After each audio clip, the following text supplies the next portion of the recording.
साथियों नमस्कार। ये खबर दिल्ली नगर निगम के सियासतदानों से ज्यादा अधिकारियों के लिए है। क्यों अधिकारियों के लिए? क्योंकि इन्हें अब कभी भी सूली पर चढ़ाया जा सकता है, अधिकारियों को कभी भी बलि का बकरा बनाया जा सकता है। साथियों, दिल्ली नगर निगम में स्टैंडिंग कमेटी की वित्तीय शक्तियों को कमिश्नर को दिए जाने का मामला सुर्खियों में छाया हुआ है।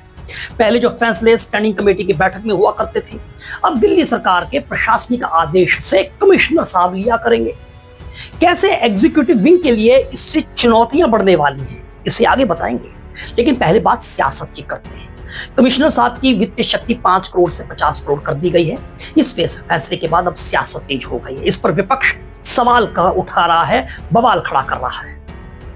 देखिए, भाजपा की तरफ से एक काला फरमान आया जिसके अंदर लोकतंत्र की हत्या हुई। फिर से आपने देखा कि पहले मुख्यमंत्री ने अपनी तरफ से आप लोगों को, पत्रकारों को एक न्यूज देकर न्यूज छपवाई कि वो 5 करोड़ से 50 करोड़ रुपए कमिश्नर की वित्तीय ताकत कर रही है, अधिकार बढ़ा रही है। फिर उसके बाद एलजी साहब का एक लेटर आ जाता है एमसीडी को, उसके अंदर वो साफ साफ बताते हैं कि 5 करोड़ से 50 करोड़ वित्तीय ताकत बढ़ रही है। जबकि एमसीडी एक्ट 1957 के हिसाब से सेक्शन 202 सब सेक्शन सी के अंदर कमिश्नर की किसी भी प्रपोजल के लिए पार 5 करोड़ रुपए कर रखी है, और 5 करोड़ से 50 करोड़ करने के लिए आपको एमसीडी एक्ट के अंदर संशोधन करना पड़ेगा। बिना संशोधन करे इन्होंने एक एडमिनिस्ट्रेटिव ऑर्डर निकाल के 5 करोड़ से 50 करोड़ कर दी। अब भाजपा की 4 इंजन की सरकार है, भाजपा का ही महापौर बैठा है, भाजपा के स्टैंडिंग कमेटी चेयरमैन बैठा है, भाजपा के ही पार्षदों का बहुमत है इस एमसीडी सदन के अंदर। फिर भी रेखा गुप्ता जी को, जो दिल्ली की मुख्यमंत्री है, उनको 5 करोड़ से 50 करोड़ रुपए क्यों बढ़ानी पड़ी? मैं पहले दिन से आपको एक बात बताता हूं कि रेखा गुप्ता जी एमसीडी को डिफंड करना चाहती है। वो बाबुओं से, अफसरों से ये एमसीडी को चलाना चाहती है। तो क्या अब चुने हुए पार्षद सिर्फ एक शोपीस बन के रहेंगे? क्योंकि निगम में सत्ता पक्ष इन सवालों पर चुप्पी साधे हुए। दिल्ली सरकार ने ये निर्णय क्यों लिया, उसका उन्हें पता ही नहीं है। 5 करोड़ से बढ़ाकर 50 करोड़ की शक्तियां कर दी गई हैं। बहुत सारे मामले पहले उस स्टैंडिंग कमेटी में आप लोगों की सहमति के बाद ही ये मंजूरी होती थी। अब जो है वो सीधा वित्त कमिश्नर के पास ये शक्ति आ गई है। तो क्या कहना चाहते हैं, आपका उचित क्या है? ये इसका सही जवाब तो माननीय मुख्यमंत्री ही दे सकती हैं या दिल्ली सरकार ही दे सकती है। ये मेरा विषय नहीं है। आपको ये सही जगह पर ये सवाल करना चाहिए।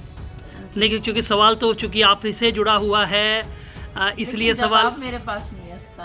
Thank you. नेता सदन इस पर कयास लगा रहे हैं। संभवतः यानी शायद ये फैसला सरकार ने इसलिए लिया होगा ताकि विकास कार्यों में देरी ना हो। बढ़ाकर कमिश्नर की शक्ति, वित्तीय शक्ति 50 करोड़ कर दी गई है। उससे दिल्ली नगर निगम की जो स्टैंडिंग कमेटी है, उनकी शक्तियों का हनन हुआ है। और किस नियम के तहत आपने जो है वो 5 करोड़ से बढ़ाकर 50 करोड़ कर दी? देखिए, मैं बताना चाहता हूँ, ये कामों में कई बार देरी होने की वजह से, देरी ना हो इसकी वजह से संभवतः निर्णय लिया गया। और ये निगम से में जो बात है कि उसमें क्या कारण है कि कई बार फाइल में काफ़ी विलम्ब हो जाता था, तो इसलिए सीधे जो है अति शीघ्र अनेक मामले जो है वो सीधे जल्दी से जल्दी वो फाइल जो है क्लियर हो जाए, इसलिए संभवतः ये फैसला दिया गया। एलजी साहब ने ऑर्डर किया और हम इसे स्वीकार करते हैं इसका। लेकिन पता नहीं है। लेकिन यहाँ कहानी सिर्फ कमिश्नर की वित्तीय शक्ति बढ़ाने की नहीं है।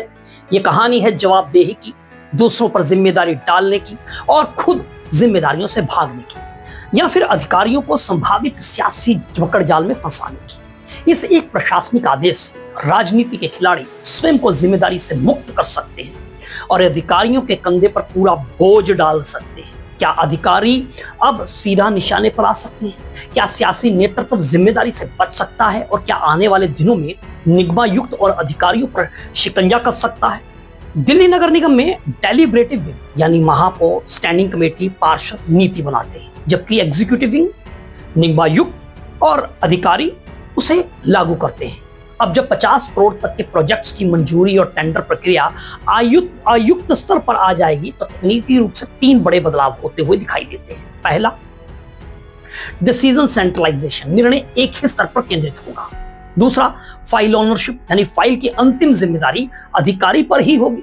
और तीसरा, ऑडिट ट्रेसेबिलिटी, ऑडिट में सीधी जवाबदेही तय होगी, यानी शक्ति भी केंद्रित और फिर जोखिम भी। कैसे फंस सकते हैं अधिकारी, आपको ये बताते हैं। अब मान लीजिए कोई 40 करोड़ का प्रोजेक्ट पास हुआ, प्रोजेक्ट की लागत बढ़ गई, प्रोजेक्ट में विलंब हो गया, गुणवत्ता पर सवाल खड़े हुए, टेंडर प्रक्रिया में गड़बड़ी के आरोप लगे। सीएजी की रिपोर्ट की जवाबदेही किसकी होगी? विजिलेंस की जांच होगी तो आंच किस पर आएगी? प्रोजेक्ट में भ्रष्टाचार के आरोप लगे तो विजिलेंस जांच बैठी तो जवाबदेही किसकी होगी? ऐसी स्थिति में सियासी लोग क्या कह सकते हैं? निर्णय तो कमिश्नर साहब ने लिया था, फाइल प्रशासन के स्तर पर क्लियर हुई थी। यहीं से शुरू होता है खेल, सियासी दूरी और प्रशासनिक घेराबंदी, क्योंकि फाइल पर साइन किसके हैं? आयुक्त साहब के, अधिकारियों के। शिकंजा कैसे कस सकता है? अगर भविष्य में किसी प्रोजेक्ट्स में देरी हुई, लागत बढ़ जाए, काम अधूरा रह जाए, ठेकेदार में विवाद हो जाए तो संभावित परिणाम विजिलेंस जांच, विभागीय जांच, ट्रांसफर या विलंब निलंबन, राजनीतिक दबाव, तकनीकी रूप से इसे कहते हैं एडमिनिस्ट्रेटिव लायबिलिटी एक्सपोजर, यानी शक्ति के साथ व्यक्तिगत जोखिम भी बढ़ता है। अब दूसरी तरफ देखिए, अगर निर्णय स्टैंडिंग कमेटी से नहीं होकर सीधे आयुक्त स्तर पर हो रहे हैं तो सियासी नेतृत्व के पास एक सुरक्षा कवच तैयार हो सकता है।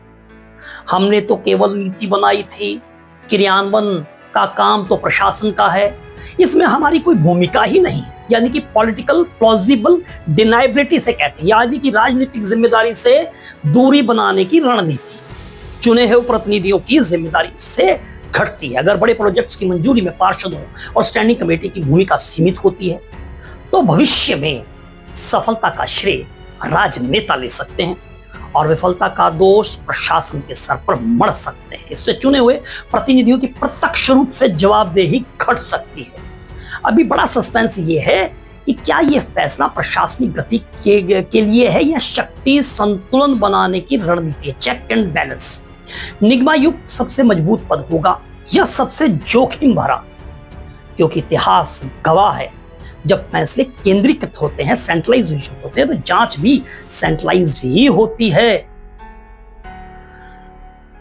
5 करोड़ से 50 करोड़ का यह फैसला सिर्फ फाइलों का आंकड़ा भर नहीं है, यह शक्ति का पुनर्वितरण है। यहां शक्ति बदलती है, वहीं जिम्मेदारी भी बदलती है। हो सकता है आने वाले दिनों में अधिकारियों पर शिकंजा कसता दिखे और सियासतदान अपने हाथ झाड़ ले। अब देखना ये होगा दिल्ली नगर निगम में असली किंग कौन बनता है और असली जिम्मेदार कौन ठहराया जाता है। आप इस पर अपनी क्या राय रखते हैं, हमें कमेंट बॉक्स में जरूर बताएं। नमस्कार।